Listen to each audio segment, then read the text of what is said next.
Hola chicos, hola chicas. Hoy os voy a traer un vídeo que saco directamente de mi asignatura de Historia Medieval 2, ¿vale? Con dos cosas que me han sorprendido mucho, que he descubierto en esta asignatura y que como necesitan que os cuente un poco de fondo qué es lo que pasaba, pues creo que va a dar para todo el vídeo. Si no, improvisaré.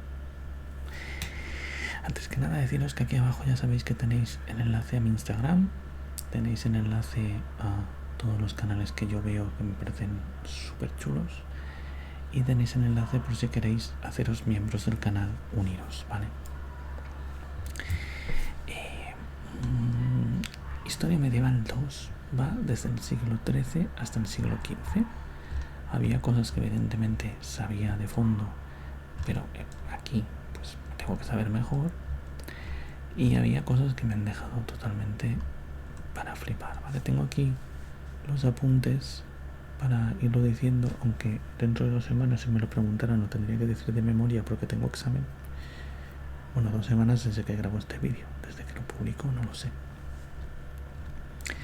Vale, la primera es la existencia de los antipapas, que más o menos ya lo había oído, en qué consisten y en qué consistió el cisma del papado que hizo que en un momento determinado hubiera 3 papas a la vez, ¿vale?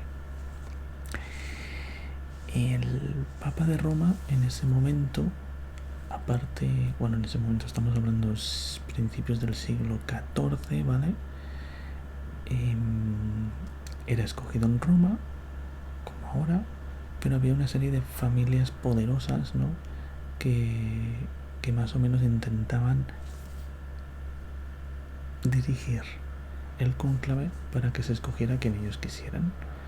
Al fin y al cabo, tened en cuenta que en aquella época la mayoría de obispos y cardenales surgía de la nobleza, de hijos que no iban a heredar y por lo tanto necesitaban tener una salida, pues llegaban a obispo, a cardenal, a papa. También intentaban influir países extranjeros, tipo Francia, el Imperio, etc. ¿Por qué? Porque en aquella época, ojo, que el papa te podía excomulgar y al excomulgarte estaba dando derecho a todos los señores feudales que tenían un pacto contigo en cuanto a que eras su señor a romperlo. Les daba ese derecho. Por eso la excomunión en ese momento llegó a hacer que emperadores tuvieran que ir a pedir perdón al papa. Por lo tanto, él tenía un cierto poder, aparte de que tenía territorios y un ejército. No se ceñía solamente a Roma, sino que tenía lo que se llamaban estados pontificios o beneficio de San Pedro, que eran una serie de territorios en Italia que eran suyos, ¿vale? Y otros que eran feudatarios, es decir, él te daba la corona. Vale, puestos en esta situación, hubo una lucha bastante fuerte entre los emperadores del imperio alemán, podríamos llamarlo así, o carolingio, porque incluía muchas más partes que Alemania, era bastante más grande, pero no estaba nada centralizado, y el papa por la visión del mundo. Es decir, el papa pensaba que él podía quitarle en cualquier momento el reinado y nombrar a otro, y los emperadores pensaban al revés, que ellos eran emperadores por designio divino y el papa no podía hacerlo. Llegados a este punto, en 1305 se elige a Clemente V. ¿Qué pasa con Clemente V? Era el arzobispo de Burdeos y consigue a través del rey de Francia, Felipe IV, que a base de chanchullos se le escoja papa como Clemente V a cambio de ceder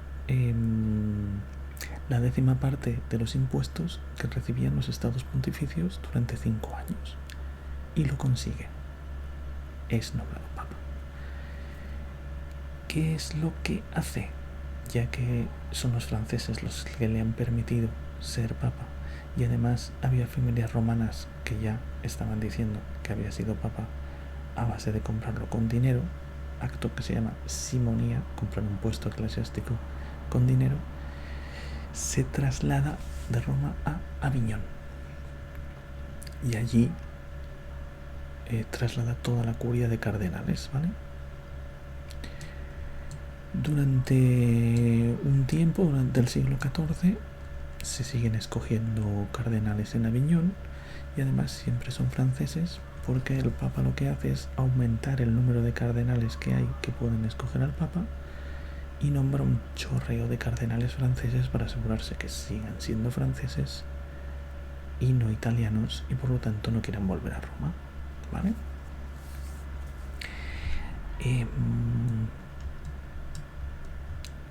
Evidentemente la ausencia del Papa en Roma hace que tanto las familias poderosas romanas como los territorios que tenía Roma, que digo los estados pontificios, haya gente que comience a no reconocer el poder del Papa y quiera formar su propio principado, reinado, etc. Por lo tanto se encarga a un arzobispo ir a poner orden y al final el Papa decide volver a Roma, ¿vale? Una vez puesto orden en los estados pontificios, y este Papa es Inocencio VI, el que pide a Gil de Albornoz que vaya y ponga orden.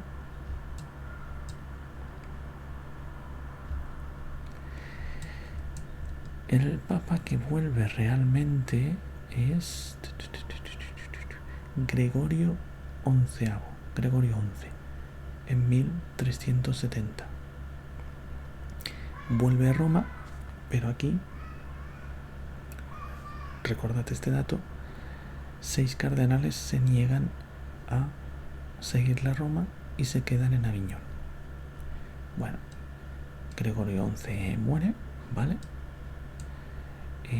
Se hace una nueva elección de papa, se escoge esta vez a un italiano, a pesar de que había franceses, se escoge un italiano, ¿vale? Que toma el nombre de Urbano VI, pero resulta que Urbano VI es un déspota, ¿vale? Y esas personas que habían escogido a Urbano VI le retiran su confianza, le deponen, se reúnen otra vez y escogen a otro papa, el cardenal Roberto de Ginebra, como Clemente VII. Y Clemente VII es apoyado por esos cardenales díscolos y por los 6 que permanecen en Aviñón. Por lo tanto, este papa se traslada a Aviñón. ¿Qué pasa? Ahora mismo ya están Clemente VI en Roma, hay Urbano VI en Roma y Clemente VII en Aviñón, y los dos son papas a la vez. Este no es el concepto antipapa, pero luego os diré cuál es.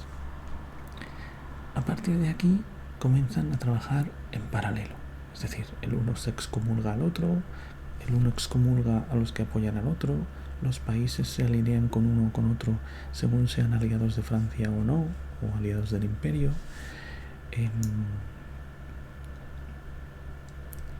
Y las elecciones se van haciendo cada uno la suya, ignorando que existe otro papa, es decir, se escoge cuando muere Urbano VI otro papa en Roma, ignorando que hay un papa en Aviñón, ¿vale?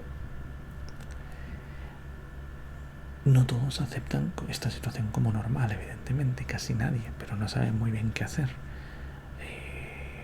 La propia iglesia comienza a tener problemas porque cuando tienes que escoger un obispo de una sede, Roma escoge a uno y Aviñón escoge a otro. Por lo tanto, hay 2 obispos en la misma sede escogidos por papas diferentes, etcétera, etcétera. En cuanto a cómo resolverlo, se podría pensar en la vía de la fuerza, aunque sean papas, ya he dicho que tienen ejércitos. Pero en realidad, antes de irse de Roma, ya intentan echar a Urbano VI por la fuerza, no lo consiguen, y por lo tanto hay una igualdad en la cual no se puede romper, incluso de países aliados, y no es una vía que se pueda hacer. La cesión tampoco se consigue, ninguno quiere ceder el puesto al otro, y lo que se intenta es hacer una intercesión, ¿vale? Por ejemplo, el monarca francés retira su obediencia a Benedicto XIII, que es el Papa de Aviñón, e incluso lo asedia, pero escapa. Y se convoca el Concilio de Pisa en 1409, que asisten 10 cardenales aviñoneses, 14 romanos y un centenar de obispos. Se declara depuestos a los 2 papas, al de Aviñón y al de Roma, y se elige a otro, que es Pedro Filargo, con el nombre de Alejandro V. Dices, ¿esto mejora algo? No, porque ahora ya tenemos 3 papas, ¿vale? Porque ninguno de los otros 2 había acudido al Concilio de Pisa ni le daban su apoyo. Por lo tanto, tenemos 3 papas. Al final, el emperador Segismundo convoca al Concilio de Constanza, donde sí que acude Juan XXIII, el nuevo papa.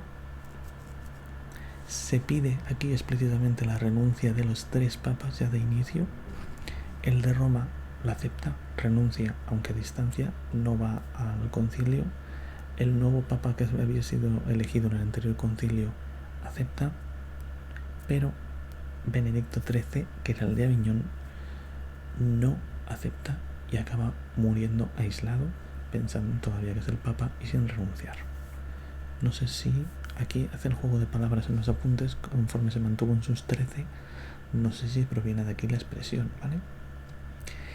Y una vez se consigue a que al menos 2 acepten y el tercero esté totalmente aislado y sin poder, se elige a un nuevo papa,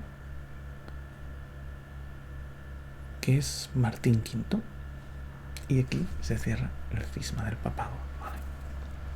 Duró 35 años de unión, de estar ahí empeñados en yo soy el papa. Anteriormente a esto se estaban dando los antipapas. ¿A qué me refiero?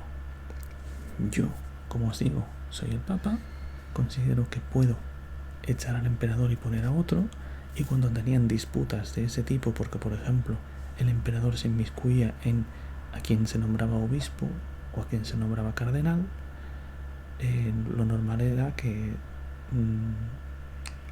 el emperador llegara a ir hasta Roma a veces a intentar echar al papa, a veces lo hacía y tenía que huir, a veces no, pero el emperador nombraba otro papa, ¿vale? Y daba por depuesto al papa actual. Por lo tanto había un antipapa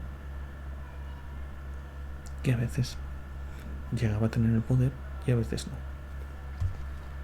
Es algo que siempre me ha perturbado muchísimo esto, la figura de antipapa, porque es un poco como el anticristo. Esta era una de las cosas que os quería explicar. No sé si me he explicado muy bien, porque todavía no lo tengo bien puesto en la cabeza, ¿vale? Para el examen. No sé si me va a ir muy bien el examen. Deseadme suerte. La segunda es sobre el Imperio Mongol, ¿vale? Ya había leído cosas del Imperio Mongol y bueno, no me ha sorprendido tampoco tanto lo que he leído aquí en la asignatura, pero sí que me ha sorprendido una, ¿vale? Que es que una de las casas chinas, una de las dinastías que ha reinado en China, en concreto la Yuan, es de origen mongolo. Vale, os explico. Genghis Khan muere conquistando 2 partes de Mongolia, que son la Mongolia Norte, que era la Jin, me parece, Qin, y la China Media, que era gente que provenía del Tíbet. Pero no llega a conquistar la parte sur de China, que es la más rica en cultivos, que es la China Song. Bueno, cuando él muere, el kanato se divide en 4, ¿vale? Al hijo menor le toca la parte inicial, original, de donde había surgido el Imperio Mongol. Al segundo hijo menor le toca la parte adyacente, al tercero le toca, al cuarto le toca la parte más alejada del imperio, que es la zona que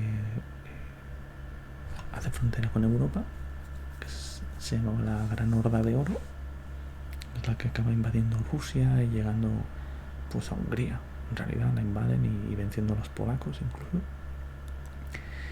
Pero el Gran Khan, Kublai en este caso, uno de los hijos, lo que hace es invadir China, la parte china que todavía no habían conseguido. Bueno, Kublai, que era el hermano del Gran Khan, que era Monge, ¿vale? Pero Monge dura muy poco, y quien reina realmente y de una forma bastante larga en China es su hermano, que es Kublai, ¿vale? Claro, cuando él reina sobre China, lo que hace es quedarse con los territorios que he comentado, los dos iniciales, los Qin y los provenientes del Tíbet, y los Son, más una parte de Mongolia, y ese es su territorio, ¿vale? Ese es su kanato. Por lo tanto, se produce la unificación de toda China. Es la unificación definitiva de China, es decir, puede llegar a perder o ganar territorio, pero nunca más llega a dividirse, excepto en la guerra civil que hay en el siglo XX, ¿vale? Y me hace gracia precisamente eso. O sea, tú esperas que una dinastía china, un emperador chino, sea chino, pero él era emperador chino y era mongol, ¿vale? Y puso en la alta sociedad, digamos, en los grandes terratenientes, etcétera, también a mongoles.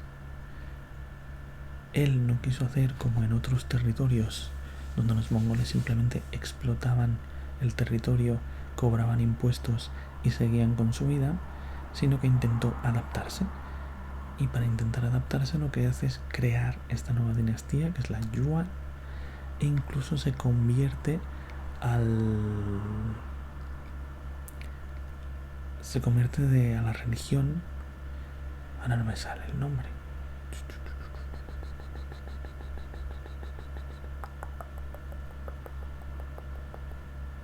madre mía, pues no me sale, pero se convierte, ¿vale?